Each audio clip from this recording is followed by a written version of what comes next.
In example 61, we are going to assume the following functions are one-to-one, and then find the inverse functions of each. If we assume the functions are one-to-one, then we are guaranteed that there will be an inverse function of them. And if we had to prove it, remember, for a one-to-one function, it has to pass the horizontal line test if you graph it. So all of these we are assuming do. To find the inverse function, we're going to go through our 4 steps. Change h of x to y equals x cubed minus 9. Do the swap step, change your y's and x's around. So x equals y cubed minus 9. Solve for y. So I'm going to add 9 to both sides of the equation. X plus 9 equals y cubed. To get rid of the power of 3, we have to take the root of 3. So we're going to take the cube root of y cubed, and then take the cube root of the left side of the equation, x plus 9. On the right side, the cube root of 3 cancels out, and I'm left with just y equals the cube root of x plus 9. Once you have y solved for, that is the inverse function. So now we can rename it h inverse of x equals the cube root of x plus 9. Notice we started out with a power and we subtracted outside the function. And on the inverse, we ended up with a root and we added 9 inside the function. For letter B, the original function starts out g of x equals 32 plus the natural log of the quantity x plus 7.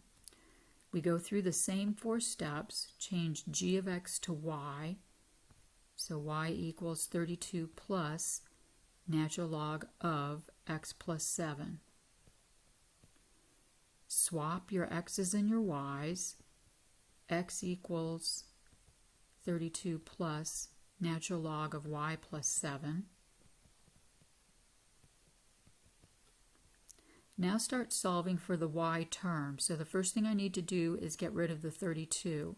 It's hooked to the y term with an addition sign, which means I need to use the addition-subtraction property to get rid of the 32. Since it's positive, I'm going to subtract 32 from both sides of the equation. So I have x minus 32 equals natural log, remember, is log base e of y plus 7. And the reason I write it that way is because I need to get rid of the logarithm and rewrite it as an exponent. So I bring down the base of e. The power is x minus 32 equals y plus 7, the argument. Now finish solving for y. I've got the plus 7 attached, so I'm going to have to subtract 7 from both sides of the equation. And I end up with y equals e to the x minus 32 minus 7. That's your inverse.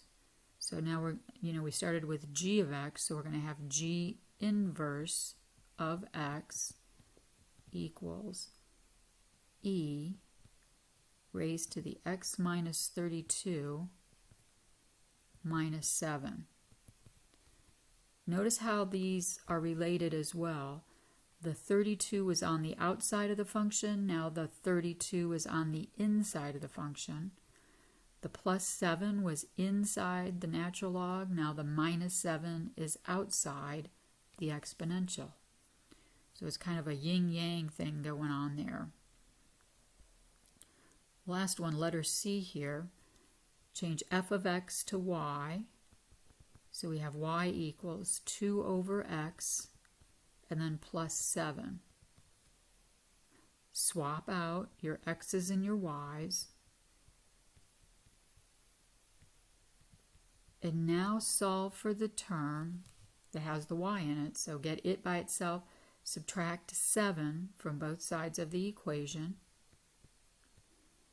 So I have x minus 7 equals 2 over y. Now I need to get rid of the fraction here because I need to solve for y. So to do that, I'm going to multiply both sides by y to get rid of the fraction.